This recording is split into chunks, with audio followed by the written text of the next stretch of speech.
C'est toujours un plaisir et un devoir de vous informer. Bienvenue à cette dernière sortie d'Info Pacifique.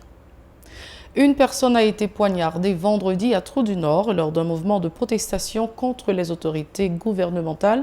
Depuis le 12 septembre, les habitants sont en colère en raison de la cherté de la vie accentuée par la pénurie de carburant. Les ouvriers du textile regroupés au sein de la structure baptisée Sotabo réclament du gouvernement des mesures d'accompagnement pour faire face au coût de la vie.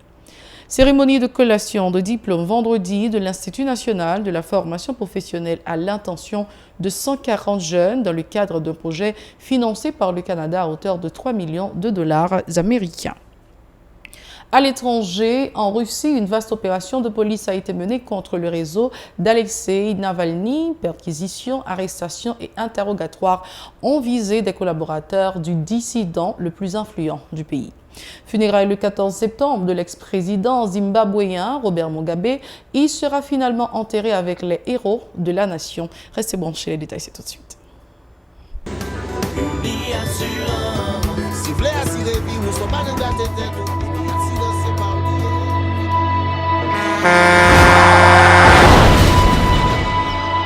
En général, moun pa reme pran assurance. Yo considéré que son l'argent rejeté. Et pourtant, l'argent assurance te doué dans budget ou à côté l'argent caille avec l'argent mangé. Li là pour les deux traverser un mauvais pas. Gardez tout à côté ou ouais comment gros problème qu'on entre sur monde sans attendre. Mandez Dieu pardon, ça qu'arrive au tout.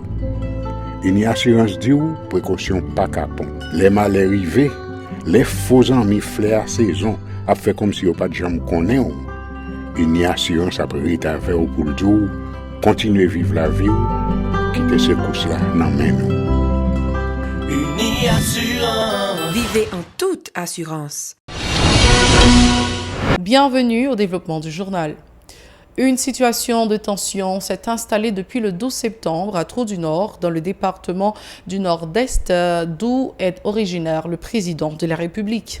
Des habitants en colère sont descendus dans les rues pour dénoncer la cherté de la vie accentuée par la pénurie de carburant. Les protestataires ont érigé sur la chaussée des débris encombrants et des barricades de pneus enflammés. Vendredi, des résidents ont à nouveau foulé le macadam. Une personne a été poignardée dans les circonstances non encore élucidée par la police. La victime a rendu l'âme à la suite de ses blessures. Le syndicat des ouvriers du secteur textile et habillement Sotabo réclame une fois de plus l'application des mesures d'accompagnement promises par le gouvernement en vue de soulager leur situation socio-économique qui ne cesse de dégrader. Selon eux, l'Office national d'assurance vieillesse ONA a failli à sa mission de contribuer au bien-être des travailleurs. Mackenzie Cadel, un des responsables du syndicat au micro de Mario Silva, Eric Galmel. Nous considérons le taux d'inflation qui déjà passé plus que 19%. Pendant que la continue à prendre gros patasouel devant le dollar américain, nous considérons l'insécurité qui gagne tout partout dans le pays, corruption et gagotte qu'a fait dans différentes boîtes l'État. Maman et papa petit qui par contre qui simple pour relais en bas la misère la vie chère qu'a coupé tout nous. Marchandage qu'a fait sur question gaz là pour finir avec masse populaire avec masse ouvrière. Sotabo a dénoncé tout une autre fois encore gagotte à corruption, mauvaise gestion, l'argent cotisant dans ONA à Kofatma.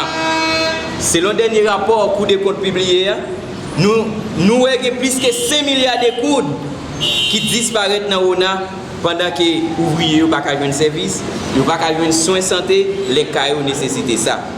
Nous constatons tout.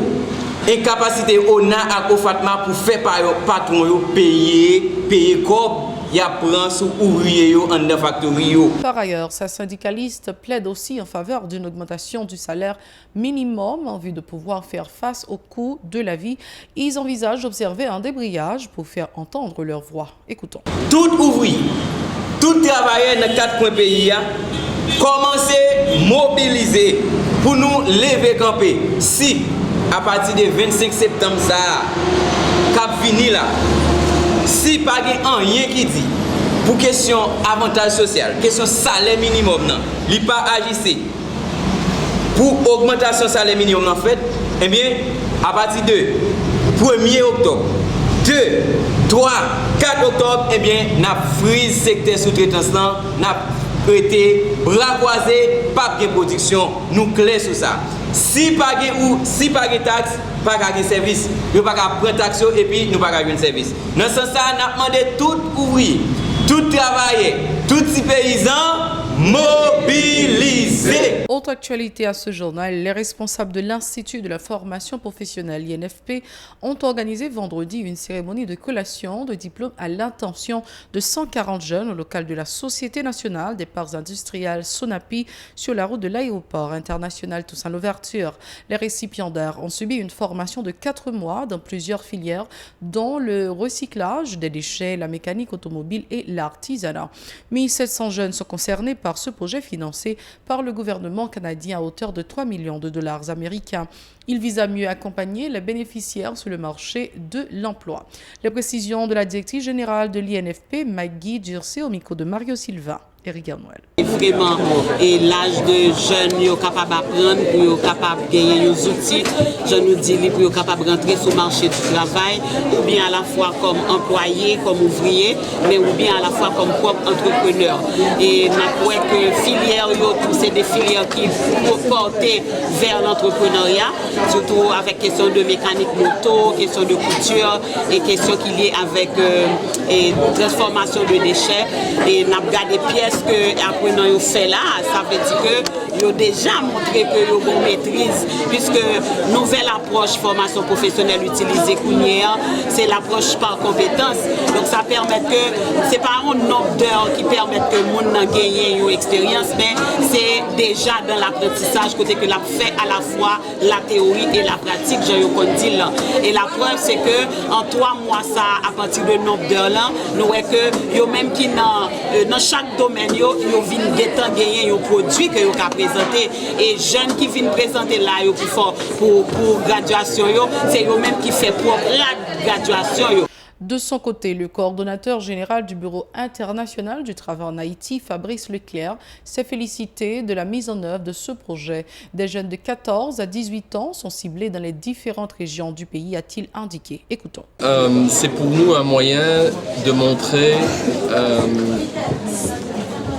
qu'il est possible, au travers d'un travail visant à éradiquer le travail des enfants en Haïti, de trouver des formations qui équipent ces jeunes gens de manière à pouvoir plus tard travailler dans un emploi rémunérateur et décent. Ceci était la première cérémonie pour une cohorte de 140 jeunes de 14 à 17 ans, sachant qu'au total, le projet a l'ambition de pouvoir former 1700 jeunes dans 3 départements importants du pays. Donc, ce projet est un projet financé par le gouvernement du Canada et nous collaborons dans le cadre de ce projet avec une autre agence des Nations Unies, l'UNICEF, pour, comme je vous l'ai dit, former 1700 jeunes de 14 à 17 ans et leur permettre de se construire un meilleur avenir. Plusieurs participants enthousiastes ont déclaré que cette initiative leur permettra de mieux s'orienter sur le marché du travail. Ils invitent d'autres jeunes à embrasser une carrière professionnelle en vue d'assurer leur avenir. Et je dis merci à Sakala et merci à OIT. Parce qu'il était une opportunité, nous avons une chance pour nous suivre une formation qui était sous art de récupération. Côté que nous récupérons un bon paquet de déchets et puis nous renouvelons et puis nous avons une grande œuvre. Et bien nous disons OIT merci et Sakala parce que les sont jeunes qui sont dans un quartier défavorisé, donc Cité Soleil, celle ça que c'est bandit, c'est Kembezame avec OIT avec Sakala qui nous une formation. Nous disons merci, nous disons OIT. Continuez. Toute madame, merci pour participer avec nous. Je ne dis à nous tous ici. m'a dit merci avec toute jeune couturière qui te mettait en détermination, qui te mettait objectif qui a prévu. Et je ne dis à nous arriver. C'est bien le moment de passer au journal international. Restez branchés. Nous sommes maintenant dans l'international. Merci d'être encore des nôtres. Une opération de police de grande envergure a été menée contre les équipes de l'opposant russe Alexei Navalny dans une quarantaine de villes et de villages en Russie. Perquisitions, arrestations et interrogatoires ont visé les soutiens et collaborateurs du dissident le plus influent du pays. Le prétexte pour les autorités, c'est le blanchiment supposé d'1 milliard de roubles, la monnaie russe, par la fondation Navalny. Des bureaux, mais aussi des domiciles de plusieurs amis et alliés d'Alexei Navalny ont été fouillés par des policiers armés et cagoulés.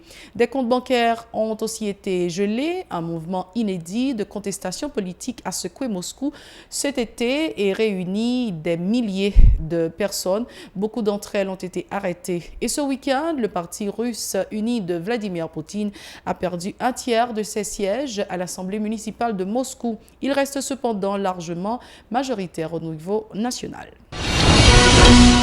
Toujours à l'étranger, maintenant nous sommes en Afrique. Les proches de Robert Mugabe ont finalement accepté vendredi que l'ex-président du Zimbabwe soit enterré au monument dédié aux héros du pays à Harare. Nouveau rebondissement dans le bras de fer qui oppose la famille du défunt au gouvernement. Le héros de l'indépendance de l'ex-colonie britannique, devenu tyran, s'est éteint le 6 septembre à l'âge de 95 ans dans un hôpital de luxe de Singapour où il venait de se faire soigner depuis des années. Sa dépouille a été rapatriée en grande pompe mercredi à Harare pour une série d'hommages dans des funérailles nationales prévues samedi dans l'immense stade national des sports de la capitale en présence de nombreux chefs d'État africains. Le lieu de l'inhumation de Robert Mugabe fait l'objet depuis plusieurs jours de vives tensions entre sa famille et les autorités. Jeudi, un porte-parole de la famille, Leo Mugabe, avait annoncé que son oncle serait enterré dans son village conformément aux vœux d'une partie de ses proches et des chefs traditionnels. N'oubliez pas de nous suivre sur les réseaux sociaux, Facebook, Twitter, Instagram, YouTube et radiotélépacifique.com. Suivez-nous également sur les bouquets Canal+, chaîne 182, New TV Haïti, chaîne 54, et puis à Bahamas Nassau sur Kebol Bahamas, chaîne 384. C'est la toute fin de ce journal. Merci de l'avoir suivi avec nous. Au revoir. Bon week-end tout le monde.